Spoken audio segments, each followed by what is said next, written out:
Всем привет! Вы знаете, приятно удивил меня прошлый ролик, что эта тема зашла. Мне иногда очень сложно угадать, что интересно людям. Ролик назывался «Италия умирает».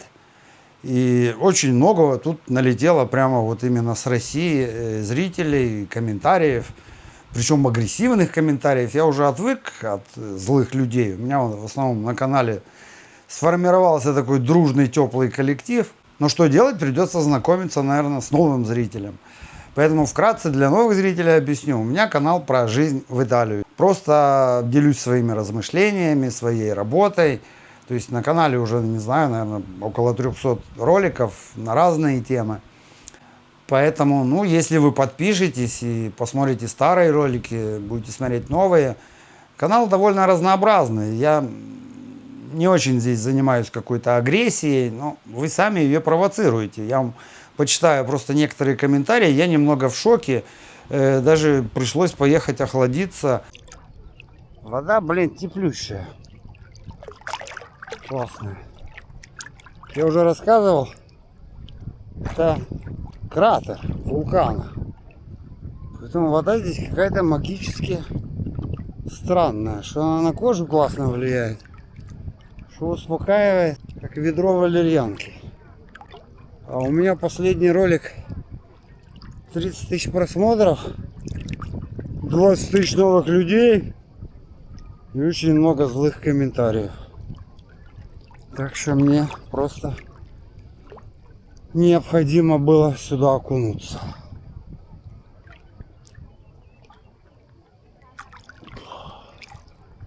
Но опять же, сегодня я вам покажу более какие-то прогулки, чем просто сидеть вам на меня здесь смотреть. Я понимаю, что это неинтересно. Я тоже зритель. И так же, как вы, смотрю другие каналы, где-то тоже учусь как блогер и стараюсь, чтобы вам было интересно. Поэтому, в общем-то, я люблю комментарии. Из них можно понимать, что вас волнует, что вам интересно, что неинтересно. Поэтому все ваши замечания я учитываю. Ну, конечно, я не знаю, что отвечать таким зрителям. Вот мне пишут, буквально, ладно, что показывать. Мне хватило посмотреть 2 минуты, чтобы понять, что от этого люмпенованного типа ничего интересного не услышишь. Вы за 2 минуты хотите чего, чтобы я вам рассказал? Я так понимаю, человек сидит на шортсах где-то и хочет, чтобы я ему за 2 минуты тут что-то... Жизнь в Италии рассказал, которая у меня за 20 лет здесь прошла. Я не вундеркинд. И такой скорости даже не могу включить на канале. Во-первых, уточню вам, что я Италию люблю за то, что здесь мне спокойно. Я тоже новым зрителям скажу, что я 6 лет прожил на Дальнем Востоке. Я 3 года служил, я 3 года в мореходке был на Сахалине. Знаю, что такое жизнь там. Естественно, я родился в Украине, я знаю жизнь там. И чем отличается жизнь в Италии, что я здесь спокоен. Я нашел какой-то покой. И отдыхаю от этой агрессии, которая была там. И эту агрессию мне пытаются здесь на канале периодически навязать вот те же русские. Но я вам говорю, что просто огромный всплеск из России просмотров. Я, опять же, вы сами можете судить, правильно люди говорят, неправильно, и сами понять, сами же себя. Еще один комментарий. Жалко чувака в умирающей стране. Кто-то написал, даже не кто-то, а человек 10. Собирай чемоданы и обратно в Украину. В общем, люди странные, знаете. Столько комментариев навалилось. Тут и Путина вспомнили, и войну, и что Европа там напала на Россию. В общем... действительно, такими комментариями я понимаю, что действительно люди зомбированные. Я не думаю, что вы сможете понять полностью итальянцев. Так же, как и итальянцы, не очень даже хотят понять Россию. Давайте я вам просто загуглил, просто в гугле написал фото итальянцы, фото русские. Наверное, каким-то образом он дает общее понятие об этом понимании. Что ты хочешь, Стелла? Кошка пришла. Итак, я просто написал в гугле «Италия, итальянцы». Вот что мне выдало. Можете сами проверить. Я даже комментировать не буду, просто сами посмотрите.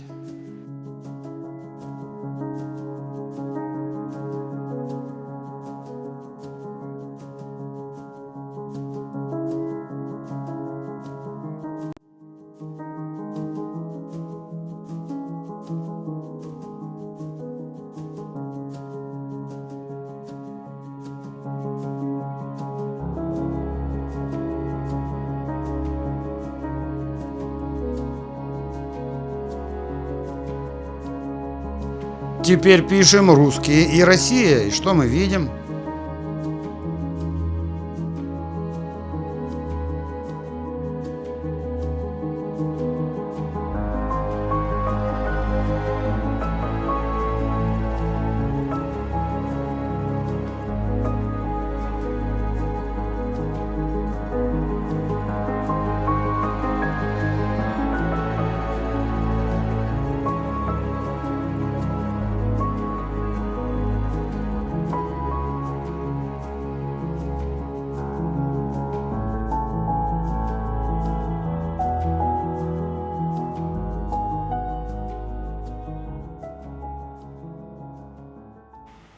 Да, я вам рассказал, там что-то закрывается, то все, но это долгая история.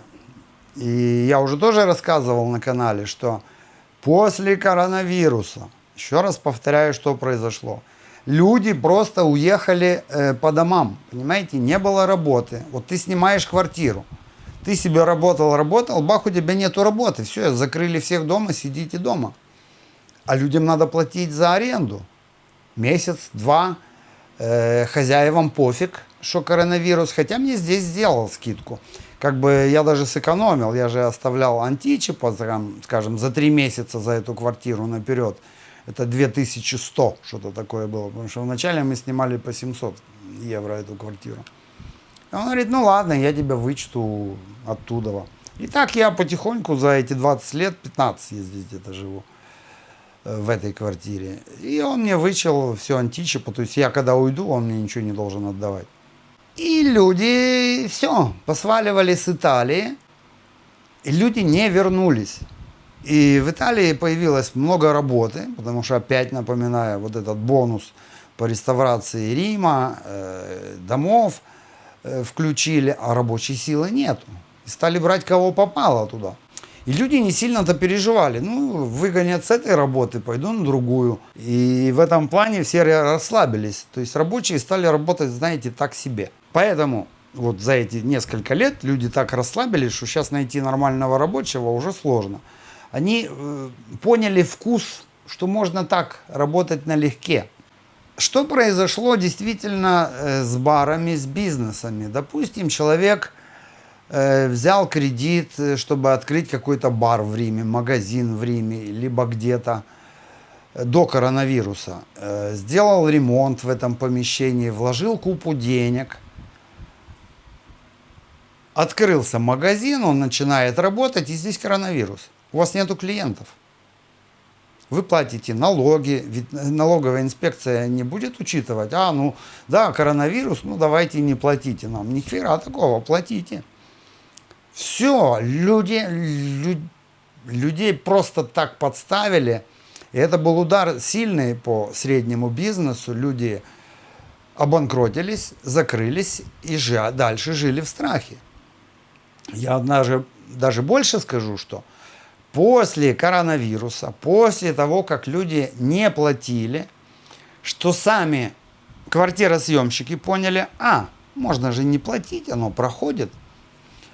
Также и у тех, у кого есть недвижимость, перестали ее сдавать.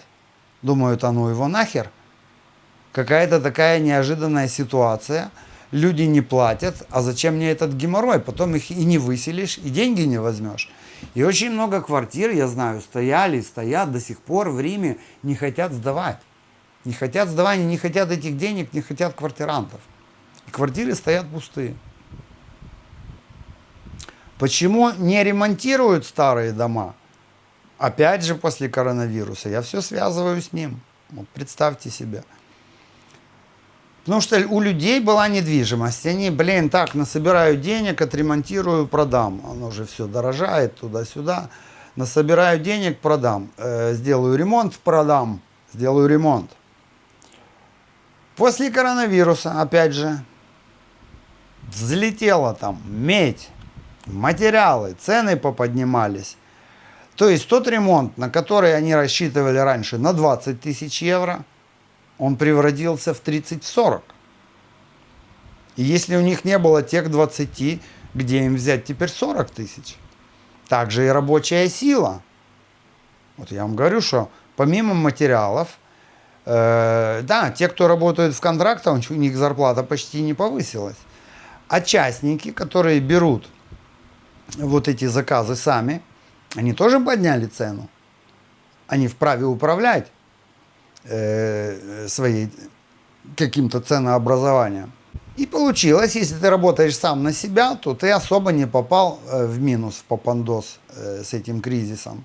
Те, кто работают на кого-то, они в заднице, у них жизнь ухудшилась. Поэтому нельзя все сравнивать одинаково, и эти вещи надо понимать. Дальше что? Недвижимость стоит. И сами эти хозяева этих квартир не факт, что стали зарабатывать больше. Все, они либо стоят дальше, либо они их начинают продавать. Продать за бесценок как-то жалко. Люди еще не созрели к этому. А ведь любая недвижимость, она требует каких-то забот. Поехать проверить, а что там, а не сгорело ли, а крыша ли не потекла. И что с этим дальше делать? Посмотрели, уехали, опять же время потратили. В депрессию зашли, и ничего дальше не происходит, ничего не придумали. Выставляют объявления на продажу, а их все больше и больше. И поймите, вот некоторые клюют на такую недвижимость, а нахера она вам нужна? Вот у меня работа, чем ближе к большим городам, к цивилизации, тем больше работы. В тех маленьких отдаленных местах даже ремонт мне делать сложно. То есть любая доставка чего-то, все это далеко, все это сразу прибавляется стоимость на материалы, на работу, на все. В общем, с этим беда, отдельная тема. Я пытаюсь это объяснить со своей точки зрения. Но опять же, со своей. Вот у меня работа, час езды от меня. Я делаю смету на работу, плюс я прибавляю за эту отдаленность. Найти местных, у них те же самые расценки. Они прекрасно понимают, что их там мало, и они себе вообще вас крутят, мутят вами. У вас нет особого выбора, там несколько фирм, несколько людей, которые занимаются, и они тоже будут держать свои цены. Приехал забрать Валю, жену, она тут где-то работает, в горку ей подниматься сложно, то и подвезу. Ну и сразу уж по теме, что закрывается, покажу, что не прям уже все закрывается, что-то и открывается. Вот, допустим, построили буквально, я не знаю, за год, за полтора вот эту новую школу для детей. Кстати, вон, видите, люди воду набирают, тоже бесплатно. Подходишь, бутылочку ставишь и набираешь. То есть нету такого, что капец, все закрывается. Что-то умирает, а что-то идет вперед. Где-то во многих странах есть, что ты подошел, на кнопочку нажал, и тебе потекла газированная водичка совершенно бесплатно. Италия нормальная страна. Кстати, этот дом тоже отреставрировали. Помните, я говорил, 110 бонус был, то есть реставрация всех домов. Буквально вот в прошлом году, вот как новенький стоит. Все нормально. Где моя жена? Бляха-муха. Видите, какая горка, а там еще покруче. До дому на машине 5 минут, а пешком надо немного потопать. А когда жарко, мало удовольствия. А покупать машину только из-за этого тоже как-то, в общем, немного проблема. Пока я снимал эту школу, мужик стоял, воду набирал, итальянец. О, говорит, ты там что-то снимаешь, ты то сними, ты то сними. Ну и что-то завязался разговор. Вот человек сразу с улыбкой. Я говорю, все считают, что Италия умирает. И вот он все разложил, говорит, что-то там умирает, какая-то, что-то он там не объяснял, неважно. Говорю основную суть. Люди счастливы здесь, несмотря на то, что бы там ни происходило. люди любят Италию, любят свою еду, любят свою природу. И действительно я вам показываю всю жизнь, работу, отдых, какие-то мелочи всякие разные. Я ничего не придумаю. Вот я поехал, показал вам. Я же не ехал сюда специально, чтобы показать, что строить, что не строить. Все по пути. Именно поэтому я думаю, что канал должен быть интересным. Также покажу или уже показал, не знаю, как я там смонтирую, где отдыхаем, как отдыхаем. В Рим можно прогуляться, но пока не хочется. Там действительно жарко. И вообще летом не люблю Рим. Это просто пекло там. Блин, я вам даже покажу такую мелочь. Просто детская площадка. Видите? Просто обыкновенная детская площадка. Высылает мне с Москвы подписчик. Тоже видео детской площадки. Знаете, что там стоит? Подбитый самолет лежит для детей. Понимаете? У вас все настолько, блин, зомбировано, что даже на детской площадке вы ставите упавший, разбитый самолет. Вот такие вот игрушки у нас детям строят в наших мытищах. Вот, видишь? И полетать можно.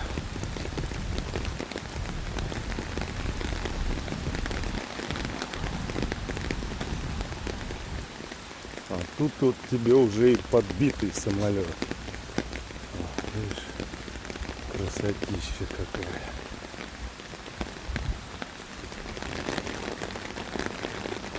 Я считаю, что именно с таких мелочей, для меня это важно, создается впечатление о стране, о тех, кто здесь живет, блин, вот с этого. А если, ну почему я говорю за россиян, потому что очень много и новых, и вообще у меня на канале. Если у вас любой детский утренник, и вы их одеваете, детей, в военную одежду, поверьте, что-то с мозгами не то в этой стране. И что-то с детьми этими будет не то. А это будущее ваше. И поэтому задумайтесь. Все плюсы Италии, счастливой, независимой в мыслях страны. Как там говорят, Европа, Италия желает войны с Россией, там... Она никому ничего не желает, она просто живет своей жизнью. Вот моя Валя пришла. Поехали домой. Едем. Выкинули мусор. Смотрите, какая куртка классная, нет? Нахер она мне нужна? Никому не надо. Кстати, в этом ресторане, это Торвояневка, возле моря. Мы с Валей постоянно тут после моря кушали. Закрылся, я вам говорю. Ну, покажу вам, что есть о чем жалеть в этом ресторане. Цены были адекватные, но всегда было выгодно взять сразу как бы 25 евро платишь и бери, что хочешь.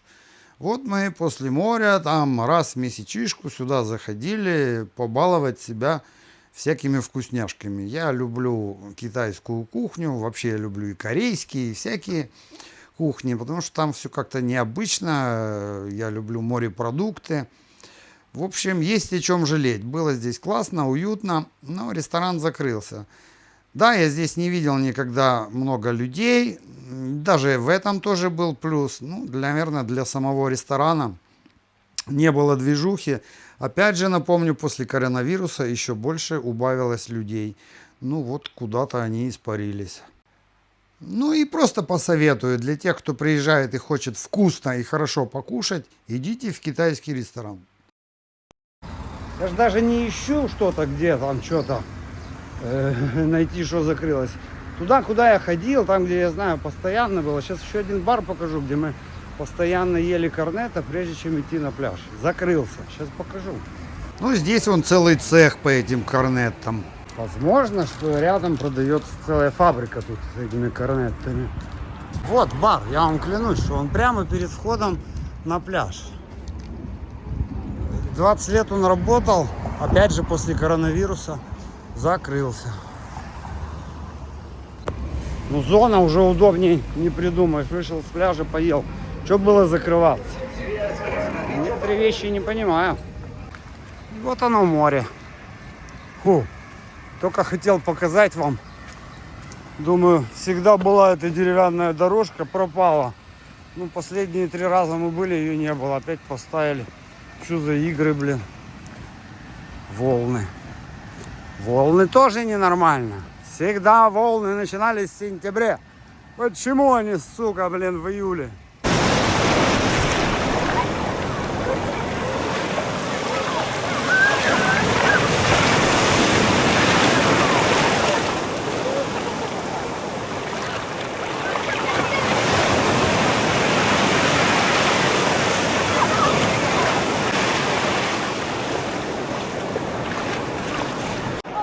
Здесь поспокойнее. Чуть дальше и спокойнее. О, говорю, раньше в сентябре, раньше никогда не было волн, я вам клянусь. Все меняется. Климат, люди, планета. Сегодня классный гидромассаж получается. Волной тебя бабах, бабах. К обеду, кстати, могут быть волны побольше. Ну а для всех агрессивных сделаем минутку релакса.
Так что ролик у меня получился немного как ответ на комментарии то ли российских ботов, то ли вы действительно нормальные люди.